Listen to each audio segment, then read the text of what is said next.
Le sujet de l'heure, ce sont ces fameux tarifs douaniers imposés depuis mardi par les États-Unis sur les importations canadiennes. Vous faites le point avec nous sur les effets ressentis dans les Laurentides. Oui, Claude, je commence par un petit rappel des faits. C'est donc mardi dernier, comme vous le disiez, que sont entrés en vigueur les tarifs de 25 % sur plusieurs produits canadiens exportés aux États-Unis et de 10 % sur l'énergie. Alors, comment ça fonctionne, ces tarifs? Ça veut tout simplement dire qu'une entreprise qui a besoin d'un objet quelconque provenant du Canada devra maintenant payer 25 % du prix de cette pièce au gouvernement américain. Ce n'est donc pas directement à l'entreprise canadienne de payer, mais les effets sur ses affaires seront quand même néfastes. Soit l'entreprise perdra un client ou alors elle devra baisser ses prix pour concurrencer les autres fournisseurs. Mais selon plusieurs observateurs, ceux qui finissent par payer la différence, ce sont généralement les consommateurs et la classe moyenne. Oui, d'autant plus que le gouvernement canadien a annoncé des contre-tarifs pour réagir à cette décision du gouvernement Trump. Tout à fait, des tarifs de 25 % sur une panoplie de produits d'une valeur de 30 milliards de dollars, principalement des produits de consommation courante. Et ça, ce sont des augmentations de prix dont vous pourrez témoigner en épicerie très prochainement. Des experts économiques ont estimé que la somme que le consommateur moyen devra débourser par année s'élève à 1 300 $ supplémentaires dans ce contexte économique. On écoute à ce sujet Ariel Retamal, qui est directeur général et commissaire à l'exportation chez Laurentides International.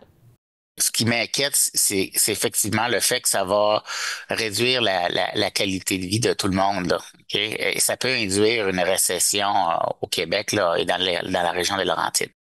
Et justement, Clara, comment la région sera-t-elle touchée par cette nouvelle réalité économique? Alors, les Laurentides abritent plusieurs secteurs économiques, mais il y en a quelques-uns qui seront plus touchés que d'autres par ces nouveaux tarifs. Le premier, c'est celui de l'aéronautique, très important, notamment dans la région de Mirabel, qui génère environ 6 500 emplois. Il y a beaucoup de pièces d'aéronefs qui circulent des deux côtés de la frontière. Le domaine bioalimentaire, qui représente 11 % des emplois des Laurentides, risque aussi d'être frappé fort.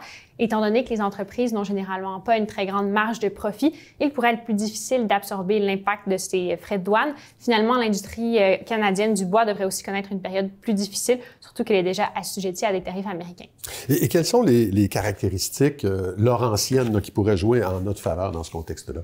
Monsieur Retamal de Laurentides International m'expliquait qu'il y avait déjà une bonne tendance au sein des entreprises de la région de diversifier leur marché dans les dernières années et de ne plus dépendre des États-Unis de ce côté-là. C'est une évolution qui s'est faite au fil des ans. Oui, M. Retamal qui vient périodiquement nous expliquer ça. Rappelez-nous quand même la mission de Laurentides International dans tout ça. Alors, c'est une ORPEX, soit l'organisme de promotion des exportations de la région. À chaque 3 ans, l'organisme reçoit une somme d'argent du gouvernement québécois pour aider les entreprises de la région à explorer de nouveaux marchés et des alliances commerciales ailleurs qu'au Québec.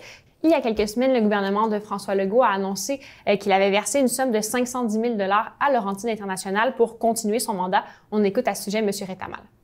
Ce qu'on cherche, nous, c'est à pas avoir des ventes sporadiques de temps en temps. C'est d'établir un nouveau flux commercial qui fait en sorte qu'on va réussir à avoir des ventes de manière récurrente. C'est ça l'idée de suivre une démarche à l'exportation qui fait en sorte que si on suit les étapes, on va construire, on va bâtir une relation solide sur les marchés étrangers. Et quels sont-ils, justement, ces marchés alternatifs qui pourraient être favorables pour les entreprises locales? Bien sûr, ça dépend de chaque industrie, mais voici les marchés que M. Retamal juge les plus intéressants. À plus petite échelle, il y a le reste du Canada, un marché qui reste encore à développer dans certains cas. Ensuite, il y a l'Asie-Pacifique qui connaît en ce moment une croissance économique importante. L'Europe peut aussi être une alternative intéressante puisqu'elle connaît une réalité économique semblable. Il sera peut-être aussi la prochaine à être assujettie aux tarifs américains. Dans tous les cas, il sera difficile de se couper complètement des États-Unis comme partenaire financier. On écoute à nouveau M. Retamal. On ne changera pas la géographie. Hein? On est quand même très proche des États-Unis. Le marché américain va rester un marché important, mais il va falloir quand même qu'on soit capable de faire cet effort de se diversifier. C'est des marchés qui, grâce aux accords de libre-échange, sont plus prévisibles, peut-être sont un petit peu plus difficiles à atteindre, mais sont plus prévisibles et on a des accords qui nous permettent de faire des liens plus solides à long terme avec ces marchés-là. Et au Québec, comment est-ce que le gouvernement réagit au début de cette guerre tarifaire? Alors, le gouvernement a lancé le programme Frontières pour venir en aide aux PME qui auraient besoin d'un prêt rapide. Une pénalité de 25 % sera aussi appliquée à tous les concurrents américains dans les appels d'offres du gouvernement.